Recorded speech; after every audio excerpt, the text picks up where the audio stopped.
Why do we have an issue with pastors, reverends, priests, rabbis, imams teaching practically how to practice polygyny in a healthy manner so that people aren't abusing it, men and women? They've failed us. How dare you not talk about polygyny? How dare you not talk about building a village properly? But you want to ignore it? Warning, viewer discretion is advised. The content, views, and educational material you are about to experience could challenge your belief, trigger strong emotions, and frankly, piss you off. This isn't for everyone. If you're not ready to confront new ideas, or if your feelings bruise easily, this might be the time to click away. Expect to be challenged, to think, and you might even want to scream at the screen. Proceed with caution, and remember, you chose to be here.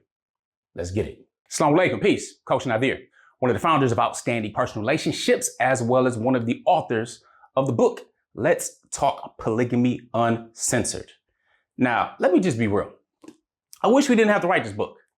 And the reason is, I was looking for a book that provided some practical advice on how to practice polygyny.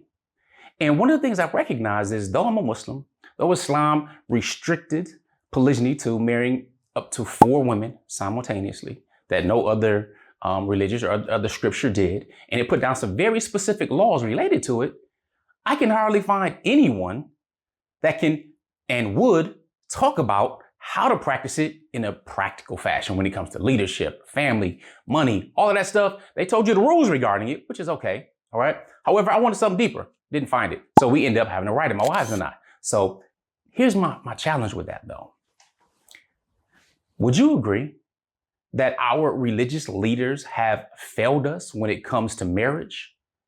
Not just talking about the amount of divorces or family breakups or single family homes, not just that, but, and also, that when I say religious leaders, no matter what your religious affiliation may be, whether you Hebrew or Jewish or Christian, Muslim, whatever it may be, or something else, or maybe nothing else.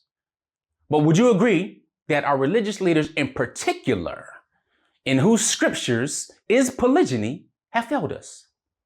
See, they can get on the pulpits or the minbars and every week and they can talk about marriage and family and society, and they can talk about and only talk about monogamy. See, the challenge is that polygyny is not simply an ancient solution, but it's an ancient solution to a modern day problem. So constantly ignoring it, whether that be for, I have to obey the government that says this, or I'm not sure about this, or it will create blah, blah, blah, blah, blah, blah. We know that it already happens anyway.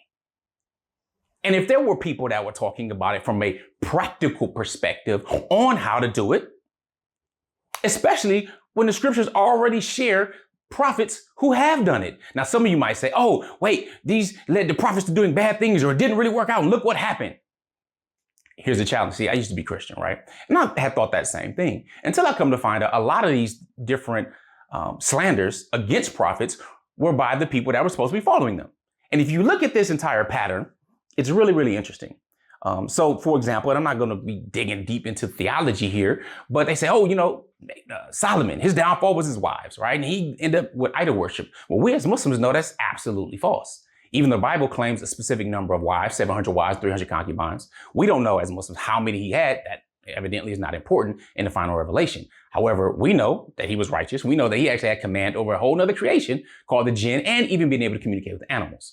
And of course, those who followed and were disobedient accused him of all kinds of stuff. Similarly, these same people accused Musa, or Prophet Moses, of the many different things. And of course, we know that Bani Israel, or the children of Israel, were prohibited even from going to the promised land because of their disobedience. But these same people can relay messages against all of their prophets, whether they start talking crazy about Dawood or Prophet David or Prophet Musa, all of these prophets, all the way down to Prophet Yaqub, for example, who had 4 wives, or Prophet Jacob had 4 wives, from whom come Bani Israel, right? From this line all the way to Isa. Now, mind you, Isa, or Jesus, as they Latinize it, if you will. There's no J's even in Hebrew, nor did he even speak Hebrew, but that's another discussion. But with that being said, these same people killed John the Baptist and even claimed to kill Jesus. May peace and blessing be upon all of them. And say they hung him on a tree, in particular crucifixion, because of what their law says regarding anybody who's hung or killed on a tree. but yet their word is supposed to be okay. I didn't like that when I used to be Christian. Like, hold on, wait, what? They said this about the Virgin Mary, but yet I'm supposed to take their word regarding all these other prophets, even though they've rewritten and adulterated the books. Again, don't want to get too theological, but the point is polygyny is still written in every scripture. Some people say, oh no, Jesus came to change that. Matter of fact, he actually came to say that I came to fulfill the law of Moses, not to change it even one iota. So, there's that. But nevertheless, my whole point is, if polygyny is in these books, and it is, from Prophet Ibrahim or Abraham, all the way to the final prophet Muhammad with the final revelation of Al-Quran, that restricted it again to 4. And no, you can't marry sisters and a number of different things and requirements that are equal and everything else. It breaks down. Why do we have an issue with pastors, reverends, priests, rabbis, imams teaching practically how to practice polygyny in a healthy manner so that people aren't abusing it, men and women? They've failed us. How dare you not talk about polygyny? How dare you not talk about building a village properly? But you want to ignore it? Now, it's really interesting because a lot of people say, oh, well, it's monogamy this or nothing. Listen, I'm not anti-monogamy, but we know that monogamy gets all the light, even though it's most likely to fail. But polygyny is getting nothing as an option. Meanwhile, we have people that are doing different things because polygyny requires something of the men. It requires you as a man to be more than twice the man, to be able to step up with your leadership, with your money, all of these other areas, because there's accountability and responsibility with polygyny that does not exist in monogamy. You could be hitting them, slow getting them, trauma bonding them, or whatever, and just make it on through a monogamy. And it's cool because you had that one other person. And it is what it is. But in polygyny, you shouldn't be thinking about if you hitting and slow getting and you can't properly provide for another family, or let alone have increased your own skill and knowledge. That doesn't make any type of sense. You're not even qualified, bro. But if we're not talking about that, then that's a whole nother discussion. So we are failing to hold these leaders accountable. So yes, you, Mr. Imam, Mr. Reverend, Mr. Pastor, Mr. Rabbi, Mr. Priest, whatever, are failing your people, and in return, we have a failing society. How about that? A lot of responsibility lies on your shoulders to lead your flock, if you will. But when you withhold that information and then you see deviation coming from that. So, I don't care. We're talking about Dr. Martin Luther King Jr. with his sexual escapades. If you don't know, go look it up. There's proof of that, right? Or you're talking about Pastor Carl Lentz, Pastor John Gray, Reverend Jesse Jackson. Oh, Muslims, you want some Muslims on the list? You got Tariq Ramadan.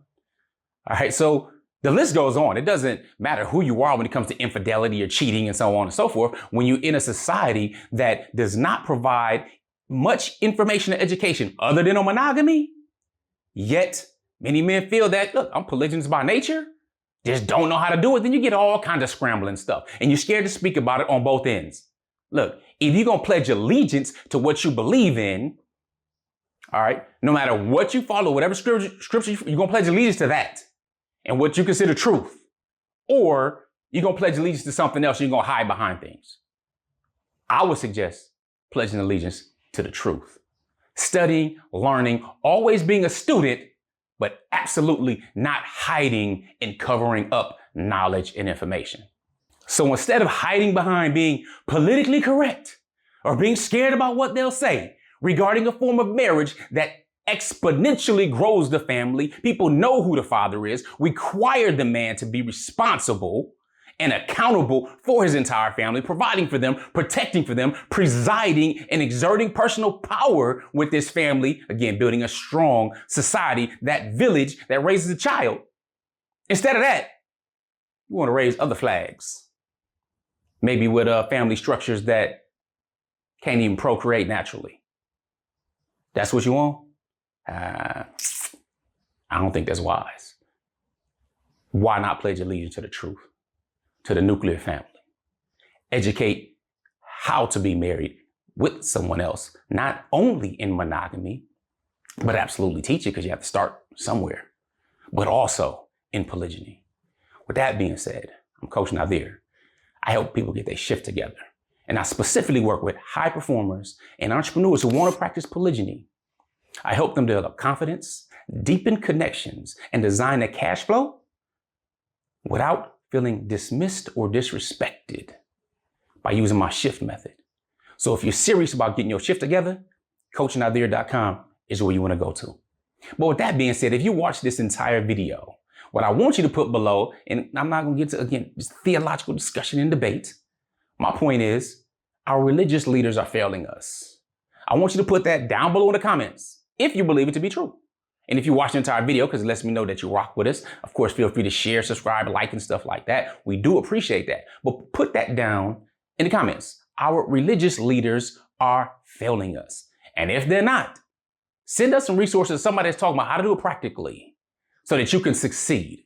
With that being said, remember, wish changes nothing, but a decision changes everything. Assalamu alaikum. Peace.